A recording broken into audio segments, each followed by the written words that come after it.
there! How are you doing on this snowy day?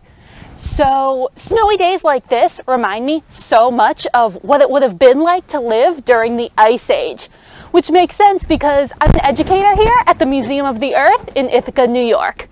My name is Emily, and I think now would be a great time to get on inside, warm up, and listen to a couple of storybooks about Ice Age animals, and then maybe look at a couple of real specimens from those animals too.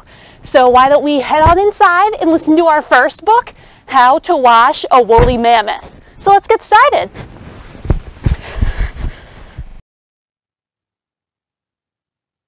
How to Wash a Woolly Mammoth by Michelle Robinson and illustrated by Kate Hindley. And the dedications are from Malachi Doyle, from Michelle, and to my grandparents, from Kate. Does your woolly mammoth need a bath? You'll need to prepare. Woolly mammoths are quite big, and wool is notoriously tricky to clean. Don't worry, just follow this step-by-step guide.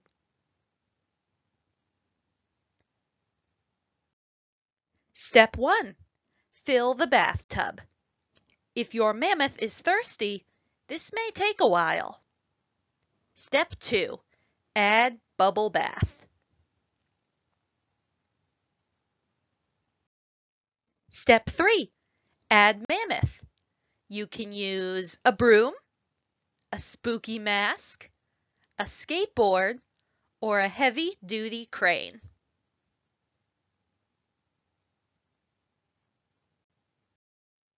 When all else fails, there is always cake. Step 4. Start scrubbing. Don't forget to wash behind those ears.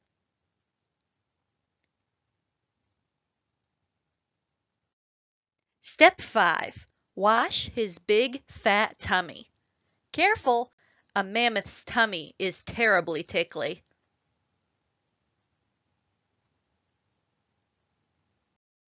Step 6. Open an umbrella and stand back.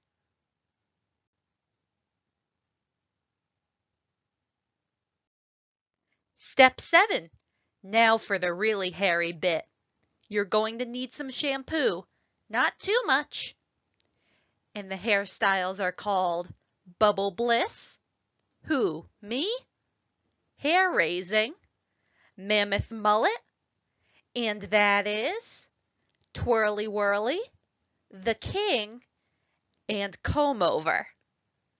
But be careful not to get any in the mammoth's eyes. Oh dear.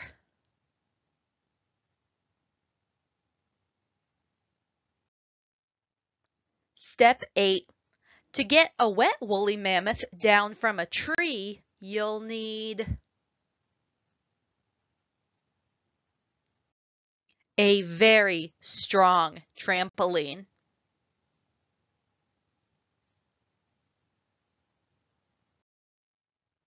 Step 9.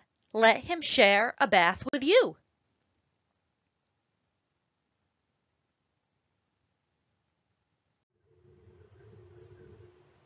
Step 10. Throw in the towel and snuggle.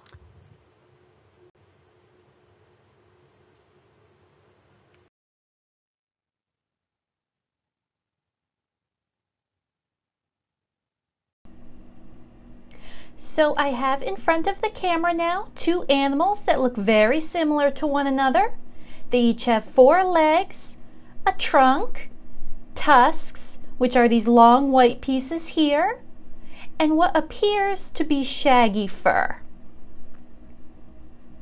And these animals are indeed related to modern elephants. They are all proboscideans, though the darker one here is a little more closely related to the elephants that we can see in the zoo today. So as you can probably tell from the story we just read, this one is a woolly mammoth, and the one I have on the left here is an American mastodon. And there are a few things we can look at to tell them apart. The first thing we can look at is the top of their head. Woolly mammoths have this little hump on their head as well as at the base of the neck here. The hump at the neck here would have not only kept the mammoth warm, fat is wonderful at keeping animals warm, but also would have helped store energy during times when food was scarce. Camels do the same thing with their humps, even though they live in very hot climates, and mammoths lived in very cold ones. On the other hand, our mastodon is a little bit more streamlined. It doesn't have that bump on the top of the head nor the lump of fat on its neck, so it looks a little smoother than the mammoth. Another difference we can look at is their tusks and other teeth. So a tusk is a kind of tooth called an incisor. Humans have incisors too, right at the front of our mouth. And in our mammoth, the tusks are much more curved, curling upwards like a C. While on our mastodon, the tusks are a little straighter, sticking out more than up.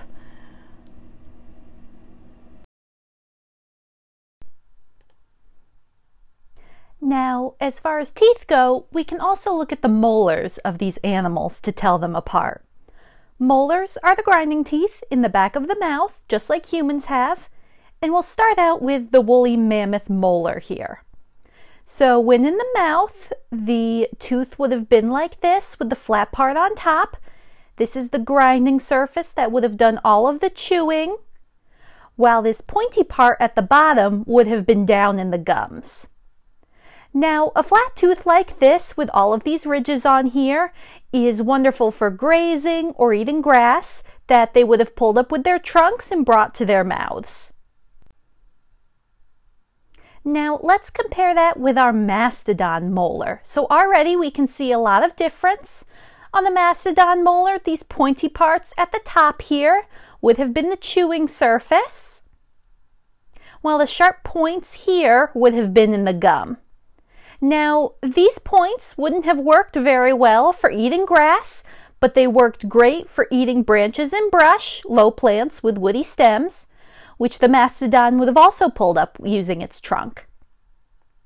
So mastodons and mammoths would have lived at the same time, but they were living in different areas with different food available and wouldn't have had to compete with each other for the scarce resources of the Ice Age.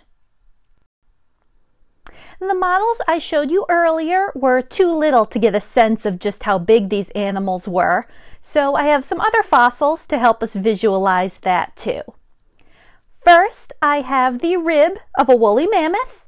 Humans have ribs too. They form the cage that surrounds your lungs and heart, and if you reach up to your side, you can feel them through your skin. This round part of the rib would have been up against the spine, with the pointed part down here actually being broken off. Because it's broken though, we can look inside and see the small holes in the bone where blood vessels would have been. We can also see them a little down here where it's been chipped near the top. Bones are alive and they're always growing and repairing themselves, even in humans. And bones need a blood supply to do that. And the blood vessels are going to push through these small holes here to bring oxygen and nutrients to these bones.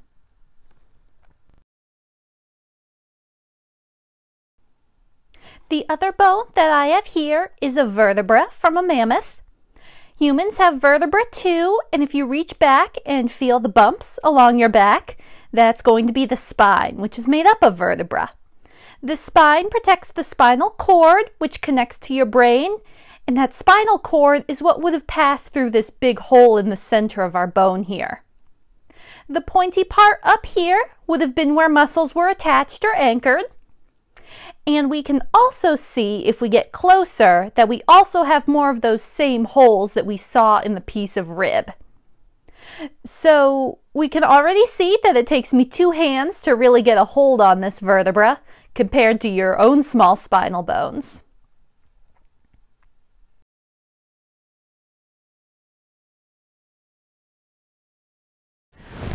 Weren't those mammoth and mastodon specimens just so cool?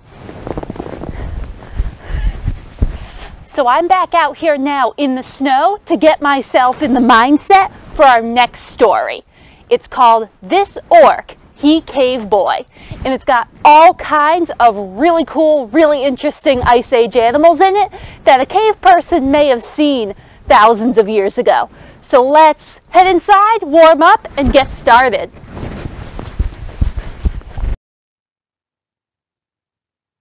This Orc He Cave Boy by David Elliott and illustrated by Lori Nichols. And the dedications are, this for Don and Joyce, they in-laws, they terrific, from David. And for Ken, Kenny big hero, Lori love Kenny, from Lori. This Orc, he live in cave, he carry club, he cave boy.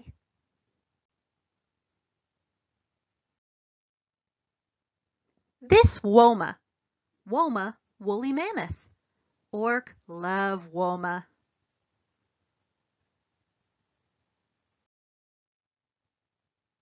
Every day, Woma grow bigger and bigger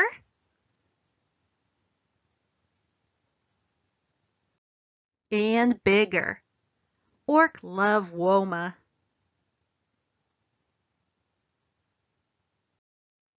But Orc's mother not convinced. Woma shed. Woma smell. Woma not house trained. Mother say, get that woolly mammoth out of this cave.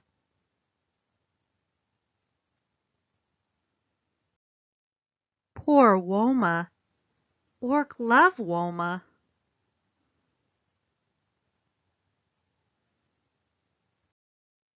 Orc get big idea. Teach Woma tricks. Mother think Woma smart. Mother think Woma cute. Mother love Woma. Speak, Woma, speak. Fetch, Woma, fetch. Roll over, Woma, roll out.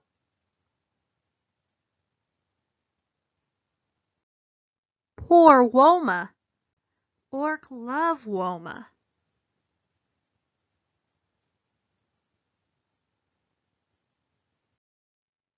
One day, Orc playing. He mighty hunter. Hunt bison. Hunt cave bear. Hunt.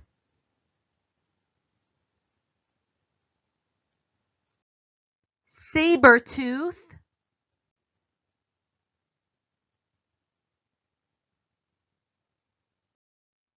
Poor Orc. Sabertooth love Orc, but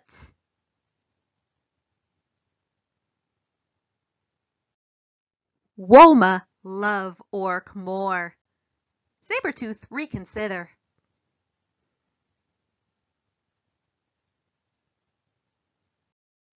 Orc safe now.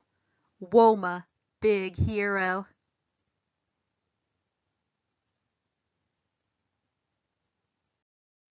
Mother love Woma. Woma back in cave.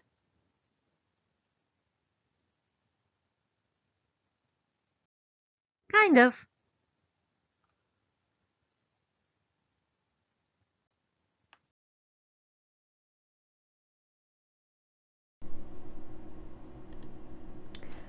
So in the second story we read, we can see that there are a lot of different animals that populate the world of our hero, Orc the Cave Boy. Now, a lot of these animals are probably familiar to you, not only because we've seen them in pictures or movies, but because they look a lot like some animals that we still see around today. So for this second presentation, I'm going to talk about some of the animals that Orc may have come across while living his life as a cave boy in the Ice Age. So to start, I'm going to actually show you a little bit of a guessing game. So this comes from a modern version of the ancient animal I'm about to show you. So I'm going to turn it around and give you a few moments to see if you can come up with a guess on what animal may have made something like this. We know that this is something new, but again, it comes from an animal that looks a lot like its extinct counterpart that came before it. So it's a piece of wood, and we see all these markings on it. They're very thin and narrow, and they've formed the wood into kind of a point. So again, take a moment to think about what animal may have made something like this.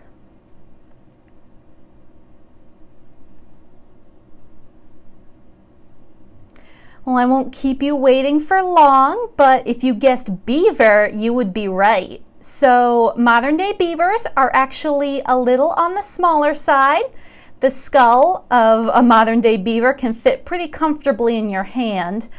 But here I have the skull, or at least the model of an extinct beaver known aptly as a giant beaver. So the giant beaver, you'll probably notice its skull looks very similar to a modern day beaver, which we can tell by looking at these beautiful teeth, these incisors right in front. Now, if the word incisors is familiar to you, it's because we talked about incisors a little bit when we talked about elephant, mammoth, and mastodon tusks. So they all have incisors, humans have incisors, beavers have incisors. They're pretty handy teeth to have. And in the back here, we also see some molars once we open this up. And this part in the front here would have been where the nasal cavity or nose was, and we can see some eye sockets on the side here. And these bones in the front here, this kind of hooked plate would have been the cheekbones. And when you move your jaw up and down, like chomping your teeth, there are muscles moving all of these bones.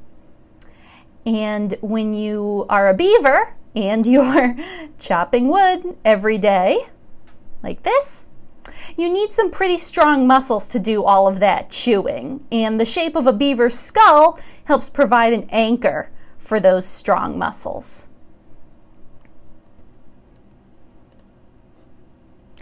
So for the second fossil model I have here, we're going to try our guessing game again. I think this one may be a little bit harder than our last specimen. So what I have here isn't something that an animal made. It is a piece of a once living, now extinct animal. So this round of the guessing game has kind of two parts to it. Start by thinking about what this piece may be. It's only one piece that came off of an animal's skeleton. And as I turn it, start getting in your mind what you think this animal looked like. What do you think this animal may have used this bone for? What kind of environment do you think it lived in?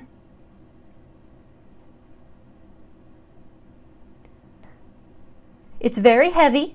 Again, it's a solid model, but it's been made from the cast of a real fossil. So I'll give you a few more minutes as I turn it around. Give it a guess. If you're watching this with a friend or family member, they have to guess too. Everyone's going to learn something here today, and I think this one will surprise you.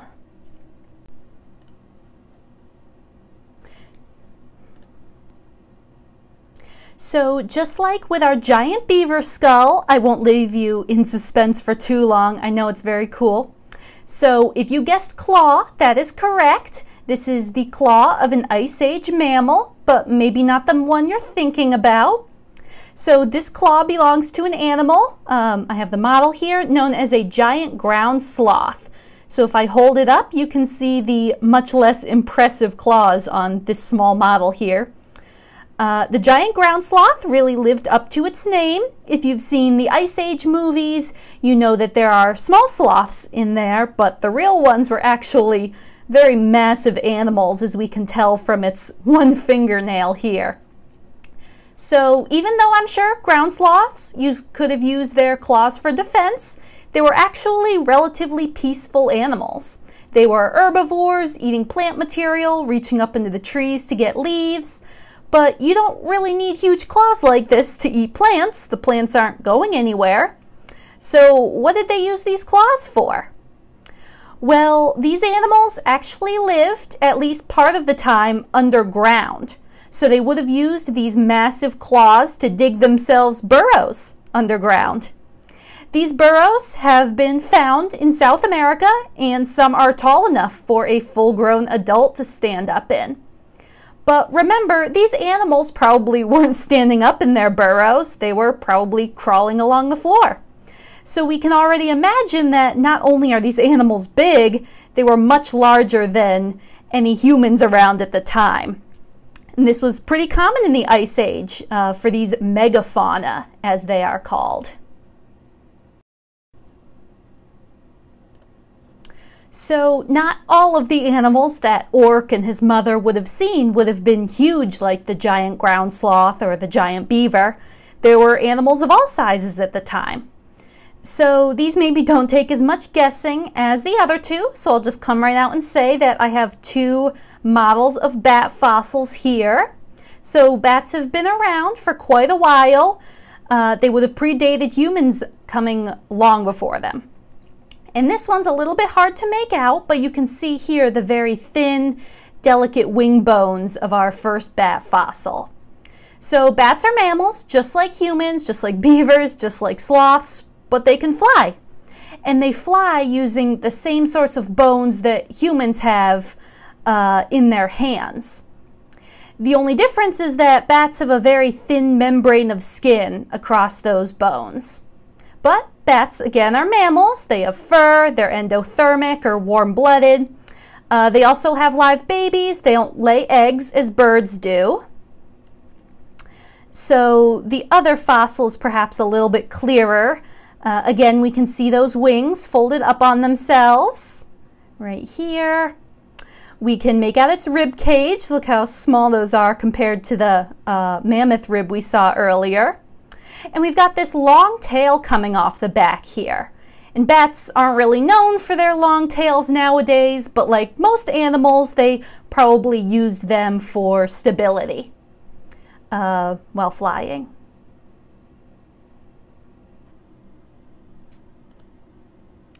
All right, so the final fossil model I'm going to show you probably doesn't need a guessing game or an introduction like the other ones did.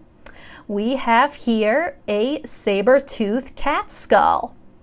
Now, you'll notice that I said saber-toothed cat and not saber-toothed tiger.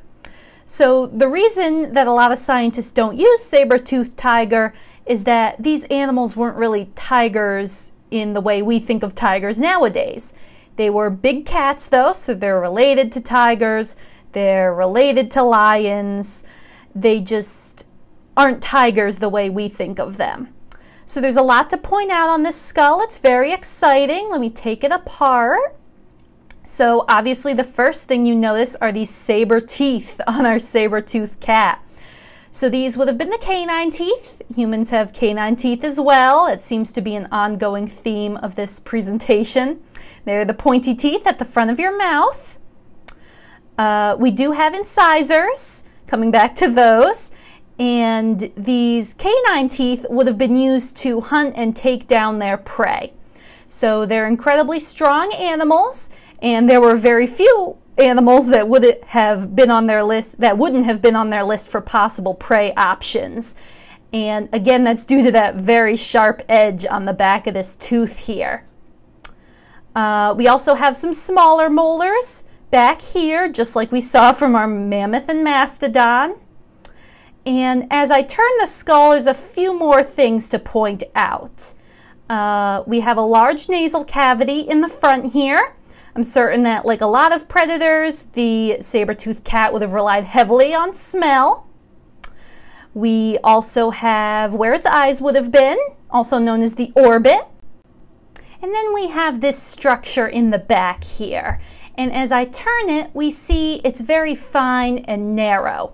Now, we didn't see this really in our beaver skull, but a lot of animals have a feature like this. It's called a sagittal crest, and the sagittal crest is going to act as a kind of anchor point for muscles. So if an animal has really strong jaws or is using its jaws to take down large prey or even chewing plant material like a gorilla, it's going to need very strong jaw muscles. And those muscles are going to be anchored from the lower jaw up to a point near the crest. So if you feel the top of your own head, you probably aren't feeling that kind of crest there, and that's because humans don't really have jaws that are as strong as a saber-toothed tiger, for example. Humans have developed other ways to eat food. For example, in Orc's time, cooked food became more common. This was really something that was new and revolutionary in the animal world. And cooked food, cooked meat especially, is a lot easier to chew than raw meat. So that's why humans have slowly lost their need for any sort of crest up on the top of their skull here. And I'm going to flip it upside down because it's so cool. We can see the roof of the mouth where the sinus cavities would have been, right in here. We can see the cheekbones along the side. And as I continue to turn it, we have a hole back here, just like we had in the mammoth vertebra you saw earlier. And this hole connects up to the brain. It's where the brainstem and the spinal cord would have come down through the spine. Again, just like our vertebra. And I'll continue to turn the skull so you can see the other side. And I'll also show you the lower jaw. So we have some incisors in front, more of those molars in the back, and I'll show you the bottom of that. Thankfully, it comes apart easily so we can see all pieces of it. But it's definitely a very impressive, if not frightening animal, and I can see why Orc was so frightened to have come across one.